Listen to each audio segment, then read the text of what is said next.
एक जंगल में एक बहुत पुराना बरगद का पेड़ था। उस पेड़ पर घोंसला बनाकर एक कौवा कौवी का जोड़ा रहता था। उसी पेड़ के खोखले तने में कहीं से आकर एक दुष्ट सर्प रहने लगा। हर वर्ष मौसम आने पर कौवी घोंसले में अंडे देती और दुष्ट सर्प मौका पाकर उनके घोंसले में जाकर अंडे खा जाता।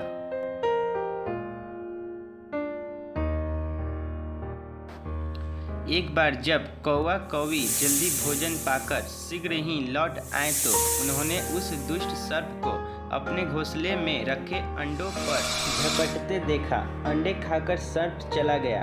कौवे ने कौवी को साहस बढ़ाया, प्रिय हिम्मत रखो, अब हमें शत्रु का पता चल गया है, कुछ उपाय भी सोच लेंगे। कौवे ने काफी सोचा विचारा और पहले वाले घोंसले को छोड़ उससे काफी ऊपर टहनी पर घोंसला बनाया और कौवी से कहा, यहाँ हमारे अंडे सुरक्षित रहेंगे।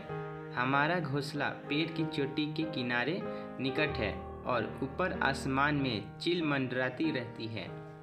चील सांप की बेड़ी है, दुष्ट सर्प यहाँ तक आने का साहस नहीं कर पाएगा। कौवे की बात मानकर कौवी ने नए घोंसले में अंडे दिए, जिसमें अंडे सुरक्षित रहें और उनमें से बच्चे भी निकल आए। उधर सर्प उनका घोंसला खाली देखकर यह समझा कि उसके डर से कौवा कौवी शायद वहां से चले गए हैं, पर दुष्ट सर्प टोह लेता रहता था। उसने देखा कि कौवा कौवी उसी पेड़ से उड़ते हैं और लौटते भी वहीं हैं। उसे यह समझते देर नहीं लगी कि उन्होंने नया घोंसला उसी पेड़ पर ऊपर बना रखा है। एक दिन सर्प खोज से निकला और उसने कौवा का नया घोंसला खोद लिया। घोंसले में कौवा दंपति के 3 नवजात शिशु थे। दुष्ट सर्प उन्हें एक एक करके निगल गया और अपना खोह में लौटकर डकारे लेने लगा। कौवा कौवी लौटे तो घोंसला खाली पाकर सन्न रह गए। घोंसले में हुई टूट फूट उन्हें कौवा के कोमल पंख बिखरे देखकर वह सारा माजरा समझ गए। कौवी की छाती तो दुख से फटने लगी। कौवी बिलख उठी, तो क्या हर वर्ष मेरे बच्चे सांप का भोजन बनते रहेंगे? कौवा बोला, नहीं, यह माना कि हमारे सामने विकट समस्या है, पर यहाँ से भागना ही उसका हल नहीं है।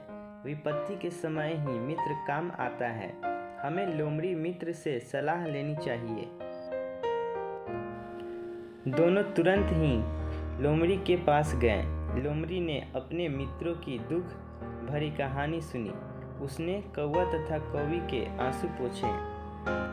लोमड़ी ने काफी सोचने के बाद कहा, मित्रों, तुम्हें वह पेड़ छोड़कर जाने की जरूरत नहीं है। मेरे दिमाग में एक तरकीब है जिससे उस दुष्ट सर्प से छुटकारा पाया जा सकता है। लोमड़ी ने अपने चतुर दिमाग में आई तरकीब बताई। लोमड़ी की तरकीब सुनकर कौवा कौवी खुशी से उछल पड़े। उन्होंने लोमड़ी को धन्यवाद दिया और अपने घर लौट आए। अगले ही दिन योजना अमल में लानी थी। उसी वन में बहुत बड़ा सरोवर था। उसमें कमल और नरगिस के फूल खिले रहते थे। मंगलवार को उस प्रदेश की राजकुमारी अपनी सहेलियों के साथ वहां जल क्रीड़ा करने आती थी। उनके साथ अंगरक्षक तथा सैनिक भी आते थे। इस बार राजकुमारी आई और सरोवर में स्नान करने जल में उतरी तो योजना के अनुसार कौवा उड़ता हुआ वहां आया।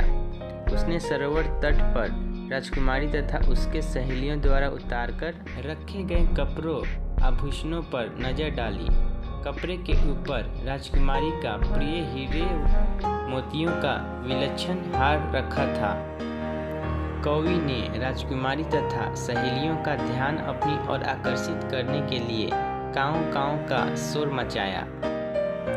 जब सबकी नज़र उसकी ओर घूमी तो कौवा राजकुमारी का हार चोंच में दबाकर ऊपर उड़ गया।